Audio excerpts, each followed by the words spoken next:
Alright, so I'm going to do a book review of this massive Ken Wilber book I just read called Sex, Ecology, Spirituality. And I first came across Ken Wilber in the late 90s. Another author I had read, Grant Morrison, had recommended him, and I tried a few of his smaller books, which are kind of condensations of this book, but I kind of valued his opinions of books. I read a lot of the books he recommended, and I usually always enjoyed them, so I did want to check him out.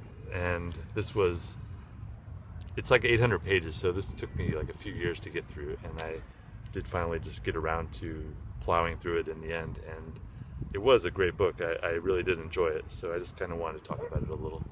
So I kept reading a few other books as I was reading this, but I kept coming back to it because even though parts of it are kind of repetitious, he'll take a theme and go over it over and over and over, and it probably doesn't need 800 pages. It still is very kind of not enlightening, but it does kind of open up the world and open up philosophy and open up history in a way that I do enjoy. I think that's kind of the mark of a good philosophy book, is that it does change your perspective on the world after you're done. Like there's some quote about, and once your mind expands around an idea, it can't really go back to what it was before, and I think that's what this really does.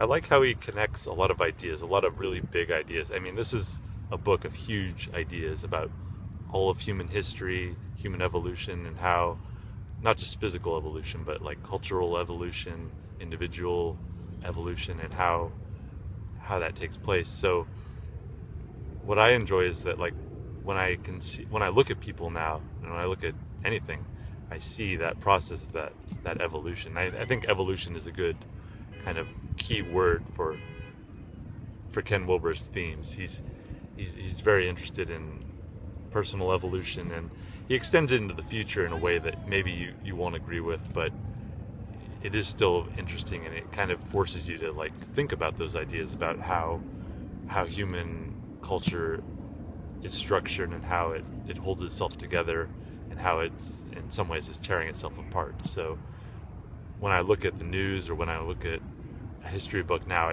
I see it almost everywhere, and I may not always be right about it, or he may not be right about it, but it still is something to think about, and I really enjoy that.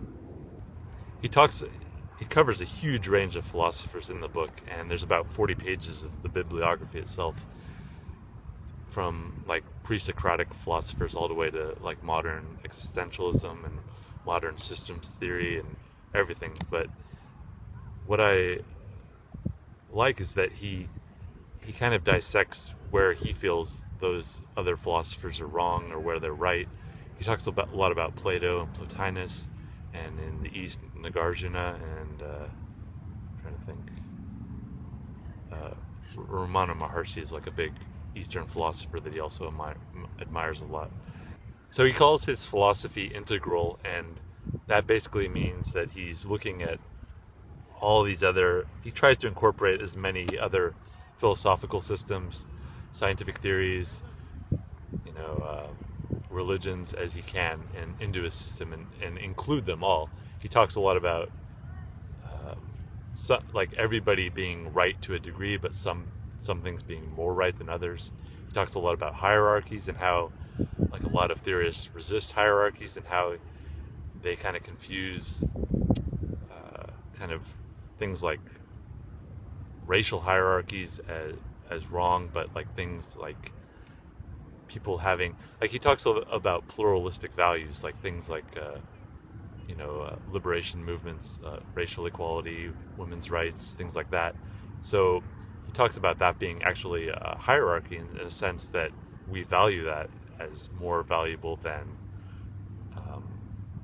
power structures being the sole kind of determinant of what's right and wrong. So like he talks about this thing called the pre-trans fallacy, that's like kind of a major idea with him, that like when rational values were introduced into culture, we have like this pre-rationalism, and then we have rationalism, but then we have like a post-rationalism, which is kind of beyond rationalism, but it looks very similar to pre-rationalism, but he talks about the importance of rationalism itself. So he gets really technical, and he goes into a lot of details and a lot of nuance, and yeah, I appreciate it. And I know he talks about feminism. He talks about just tons of things that are very with us in the world today, and that we're still dealing with. And like, his books are usually classified as either philosophy or New Age, which is, I think New Age, he would kind of, he's definitely critical of a lot of New Age theories. Like he talks about Terence McKenna, who is another author that I admire to a degree, who kind of popularized the idea of 2012 being like the end point of history, and kind of like Ray Kurzweil also talks about the like omega point, or the what does he call it, the singularity. And he's kind of like, what Ken Wilber is like really big on is like the present moment and being present, and how, so he is critical of people like Terence McKenna. But in a sense, I kind of admire Terence McKenna's ability to write and speak a lot more than Ken Wilber. And Ken Wilber like maybe more quote unquote right, but I still kind of admire Terence McKenna as like a poet, and I don't think Ken Wilber will ever quite have that.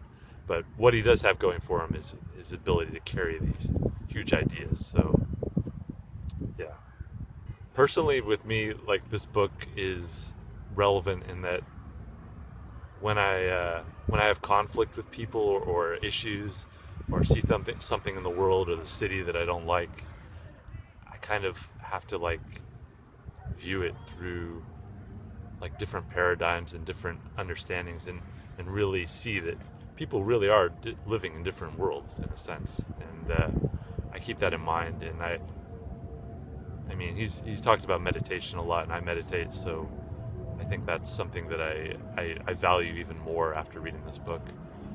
I'm also really interested in education and learning and things like app development, so I really consider these things when this book gives me a lot of ideas about how to implement educational systems that in a way that is most effective, and kind of the best way to like kind of lift people up from their circumstances in a way that is not condescending, and is not, it kind of considers their values and their own, their structures. Because like a lot of people will like go to places like developing countries in Africa, and they'll like kind of bring their own value systems to bear, and they'll kind of like expect people to kind of jump to these different cultural structures in a way that is not really effective. So it just gives you a lot of food for thought in that sense. So overall, this is like one of the most like broad philosophical books that I've ever read, and I did appreciate it in that sense. Probably what's most unique to this book is his ability to take a lot of ideas and put them together. He also has this 4-quadrant diagram that I'll show that in the video right now. Showing the video. Oh, and this probably wouldn't be a great spot to start either. If you want like just the gist of his ideas, start with one of his short books, like A Brief History of Everything or A Theory of Everything. He has this other book, I forget the title.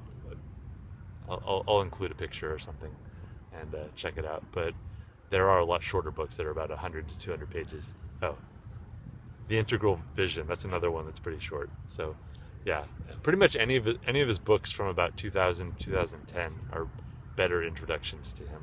But if you want something deeper with like all the references, the huge bibliography, and all these annotations, then this is for the hardcore people that are really into philosophy, want to really like understand the criticisms that have been leveled against him, and kind of how they can be countered. So this is for like the deep people that want, not deep people, the deep readers that want like a really fat book that'll never end. So enjoy it, check it out, and yeah, it is a really good book. So thank you.